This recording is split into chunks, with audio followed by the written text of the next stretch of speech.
एका गावामध्ये मोहन नावाचा खूप गरीब माणूस राहत होता. मोहन सोबत त्याच्या घरामध्ये त्याची बायको आशा आणि त्याची 5 वर्षांची मुलगी राहत होती. मोहन एक मजदूर होता जो दिवसभर पूर्ण कष्ट करून त्याच्या परिवाराचं पोट भागवत असायचा. एका दिवसाची गोष्ट आहे. आशा घराच्या कामामध्ये व्यस्त होती तेव्हा मोहनचा दोस्त रमेश घाबरलेला तिथे आशाकडे आला. काय झालं गणेश, तू एवढा घाबरलेला का आहेस? सगळं व्यवस्थित तर आहे ना? तुमच्यासाठी खबर चांगली नाहीये आशाजी. काय म्हणत आहेस तू? मला लवकर सांग, मला खूप भीती वाटत आहे. मी आणि मोहन गावाच्या सरपंचाच्या घरी मजदुरी करत होतो. अचानक मोहनचा छतावरून पाय घसरला आणि विटाचा भार उचललेला होता आणि छतावरून पडला. रमेशचं बोलणं ऐकून आशा रडत रडत म्हणाली, मोहनला काही झालं तर नाही ना? तो ठीक तर आहे ना? सरपंचांनी तुरंत त्याला हॉस्पिटलमध्ये भरती करून टाकलेलं आहे. पण डॉक्टरनं सांगितलं आहे की मोहनच्या पायामध्ये खूप वाईट प्रकारे जखम झाली आहे. तुम्हाला आत्ता आणि आत्ताच्या आत्ता माझ्यासोबत हॉस्पिटलमध्ये चालावं लागेल. हे देवा, हे काय झालं? आता माझ्या परिवाराचा खर्च कोण चालवणार? आता सगळं कसं होणार? माझ्याकडे तर एवढे पैसे पण नाहीयेत की मी हॉस्पिटलचं सगळं बिल चुकवेल. मी काय करू? चिंता नका करू, हॉस्पिटलचं सगळं बिल जमीनदार भरून टाकेल. तुम्ही फक्त यावेळी माझ्यासोबत हॉस्पिटलमध्ये चला. आशा रमेश सोबत हॉस्पिटलला गेली. काही दिवसानंतर मोहन काठीचा आधार घेत त्याच्या घरी आला आणि त्याच्या बायकोला आणि मुलीला बघून रडू लागला. तू किती अभागी आहेस आशा.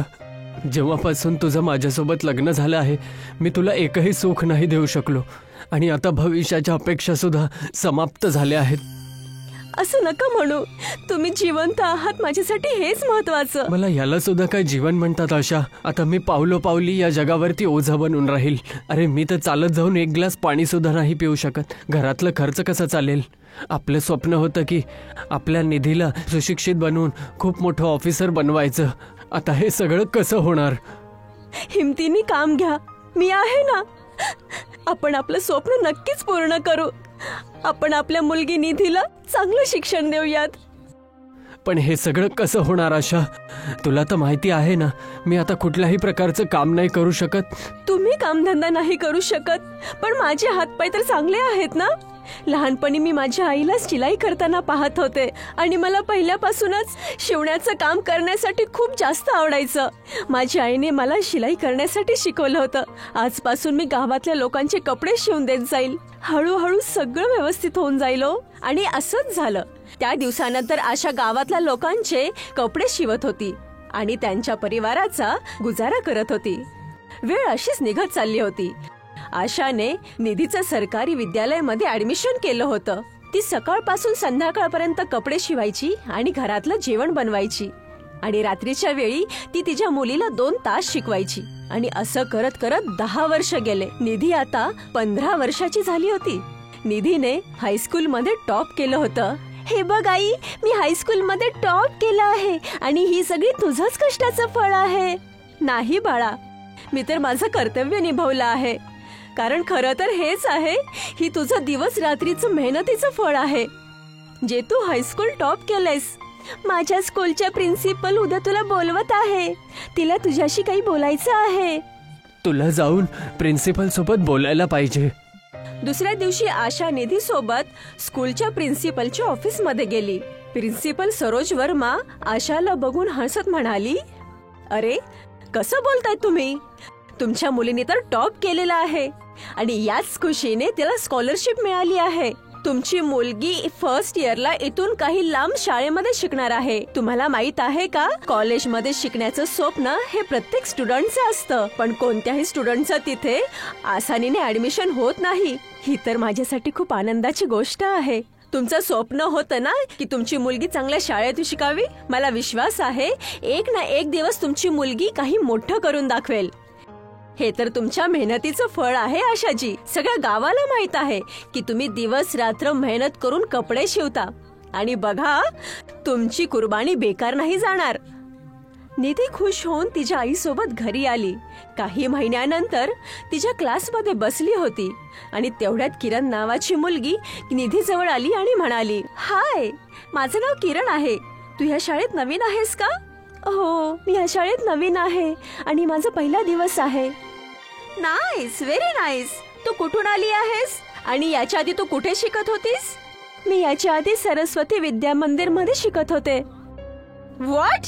तू सरकारी शाळेमध्ये शिकत होती आणि त्या ठिकाणी खूप जास्त गंदगी पसरलेली आहे. तसं तुझे वडील काय करतात? ते अपाहिज आहेत. माझी आई काम करते. माझी आई खूप चांगले कपडे शिवते. निधीचं बोलणं ऐकून किरण सोबत सगळा क्लास निधीवरती हसू लागला. समजलं, तू नक्कीच स्कॉलरशिप वरून या शाळेत पोहोचली आहेस. नाहीतर तुझ्या बोलण्यावरून वाटतंय की तुझे आई वडिलांची अवकाश सरकारी स्कूल पर्यंतच आहे. आणि इथून उठ आणि जाऊन मागच्या वाल्या सीट वरती बस. ही सीट माझी आहे आणि इथं फक्त मीच बसते. निधी बिचारी चुपचाप उठली आणि सगळ्यात मागच्या सीट वरती जाऊन बसली. आणि तेवढ्यात तिथे क्लास टीचर क्लासमध्ये आली आणि निधीकडे बघून म्हणाली, तुझं न्यू ऍडमिशन आहे का? निधीचं बोलण्याच्या आधीच किरण त्या क्लास टीचरला म्हणाली, हो टीचर, तिचं न्यू ऍडमिशन आहे आणि याच्या आधी ती सरकारी विद्यालयामध्ये शिकत होती. स्कॉलरशिप मिळाली म्हणून या शाळेमध्ये ऍडमिशन मिळालं हिला. काही वेळानंतर तिथे त्या शाळेची प्रिन्सिपल आली आणि क्लासच्या मुलांकडे बघत म्हणाली, आपल्या शाळेमध्ये आज निधी नावाच्या मुलीचं न्यू ऍडमिशन झालेलं आहे. निधीने त्या शाळेमध्ये टॉप केलेला आहे. तुम्हा सगळ्या मुलांना निधीकडून काहीतरी शिकावं लागेल. तुम्हाला शिकावं लागेल की जीवनामध्ये असं बनायचं आहे की तुम्ही तुमच्या आई वडिलांवरती बोज नाही बनायचं. निधीला खूप सगळं प्रेम द्या आणि अजिबात तिला परेशान करू नका, जे तुम्ही प्रत्येक वेळी आलेल्या मुलांना करत असता. एवढं बोलून प्रिन्सिपल तिथून निघून गेली. प्रिन्सिपलचं बोलणं ऐकून क्लास टीचर आणि किरण छोटंसं तोंड करून बसली. समजलं नाहीये की शेवटी या स्कूलच्या प्रिन्सिपलला झालेलं काय आहे. आपलं स्कूल आसपासच्या इलाक्यामध्ये टॉप कॉन्व्हेंट स्कूल आहे, पण तरीही इथली प्रिन्सिपल भिकारींच्या मुलांना ऍडमिशन देत असते आणि त्यांना झेलणं आपल्याला पडावं लागतं. त्या दिवशी निधी तिच्या घरी तिच्या आईशी म्हणाली, मला शाळेत नाही शिकायचं. तुला माहित नाही आज माझ्या शाळेमध्ये किती अपमान झाला आहे. काय झालं बाळा, तू का रडत आहेस? तुला शाळेमध्ये कोणी काही म्हणलं का की तिथल्या प्रिन्सिपलनी काही म्हणाली? नाही आई, तिथली प्रिन्सिपल खूपच छान आहे, पण मला किरण नावाच्या मुलीने खूप अपमानित केलं. आणि माझ्या क्लास टीचरने पण तिची साईड घेत. कोणत्या गरीबाला चांगल्या शाळेमध्ये शिकण्याचा कोणताच अधिकार नसतो आई. तू त्यांच्यावरती अजिबात लक्ष देऊ नको बाळा. जे दुसऱ्यांवरती मजाक उडवतात, भविष्यामध्ये ते स्वतःच मजाक बनून राहतात. आणि जे मजाक झाला तरी पण समोरच्या समोर मजाकला इग्नोर करत असतात ना, ते त्यांच्या मस्तकावरती दटून राहतात आणि तेच मुलं इतिहास बनवतात. वेळ अशीच निघून चालली होती. काही दिवसानंतर त्या स्कूलमध्ये अॅन्युअल फंक्शन पण आलं आणि स्कूलकडून अनाउन्समेंट झाली की अॅन्युअल डे मध्ये सगळी मुली लेहंगा घालून येणार. पण आशाजवळ एवढे पैसे नव्हते की ती नवीन लेहंगा घेऊन तिच्या मुलीला देऊ शकेल. आई, अॅन्युअल डे ला जाण्यासाठी मला खूप गरजेचं आहे, पण तिथं बिना लेहंगाची मला एंट्री नाहीये. पण मी काय करणार? जर मी दुसरा ड्रेस घालून गेले तर मुलं माझा मजाक उडवतील. निधीचं बोलणं ऐकून पहिल्यांदा आशा मनातून तुटली गेली आणि ती शांतपणे घरातून बाहेर निघाली. आणि ती खूप टेन्शन मध्ये होती. चालत चालत ती खूप लांब जंगलामध्ये गेली. तिच्या डोळ्यामधून पाणी सारखंच पडत चाललं होतं. तेवढ्यात आशीची नजर एका तलावावरती केली, जिथं मगरमच्छ एका जखमी हिरणकडे चाललं होतं. तिच्या जीवाची पर्वा नाही करत त्या मगरमच्छकडे गेली आणि एक मोठी काठी उचलून त्या मगरमच्छला पळवू लागली. काहीच वेळानंतर मगरमच्छ पुन्हा पाण्यामध्ये गेलं. अचानक ते हिरण आशाकडे बघत म्हणालं, तू माझा जीव वाचवला आहेस. तुम्ही खूप चांगल्या प्रकारचे मनुष्य आहात आणि चांगले मनुष्य ह्या जगामध्ये खूप कमी असतात. हिरणला बोलताना पाहून आशा खूप जास्त घाबरली. तू तर हिरण आहेस, तू माणसाच्या बोलण्यामध्ये कसं बोलू शकतोस? मी एक जादूचा हरण आहे. तुम्ही माझी मदत केली, मी तुमची मदत करेल. मी माझ्या जादूच्या शक्तीने तुमच्या भूतकाळामधलं सगळं बघितलं आहे. माझी इच्छा आहे की तू आता परेशान न हो. जर तुला माहीतच आहे तर सांग, मी काय करू? खरं तर हे आहे की मी आज आतून खूप जास्त तुटले आहे. तू एक खूप हिम्मतवाली महिला आहेस.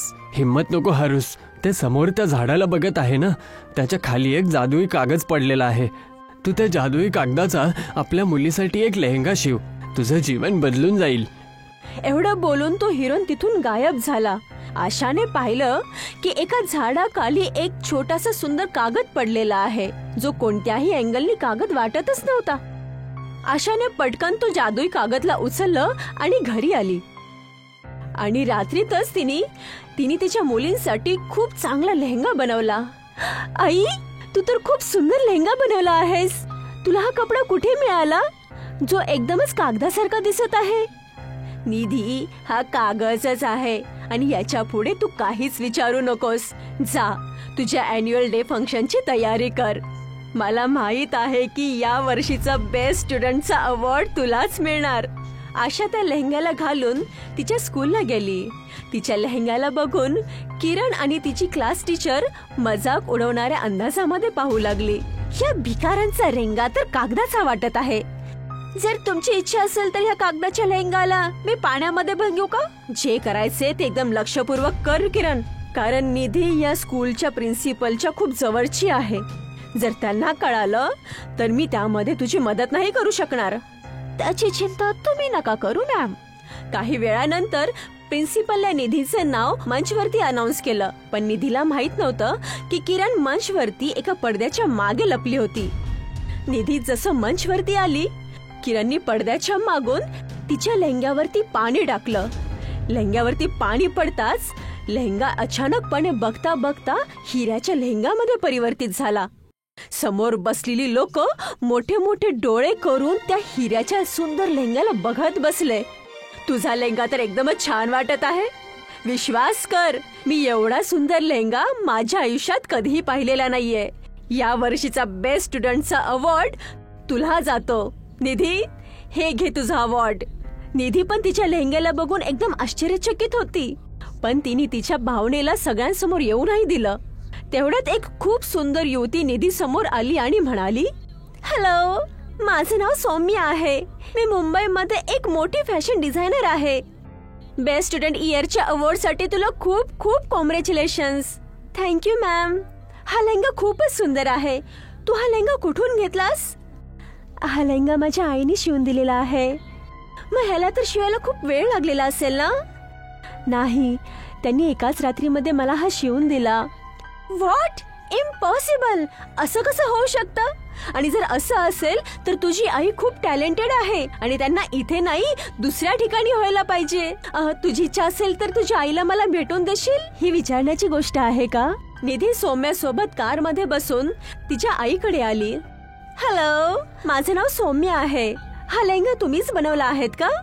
आशा त्या लेहंग्याला बघून आश्चर्यचकित झाली, पण ती सौम्याच्या समोर काहीच बोलली नाही. हो, हा लेहंगा मीच बनवलेला आहे. तुमच्या लेहंग्याचं कमाल कमाल आहे. जर मला तुमच्याकडून अशाच प्रकारचे लेहंगे करायला सांगेल तर तुम्ही तयार करू शकता का?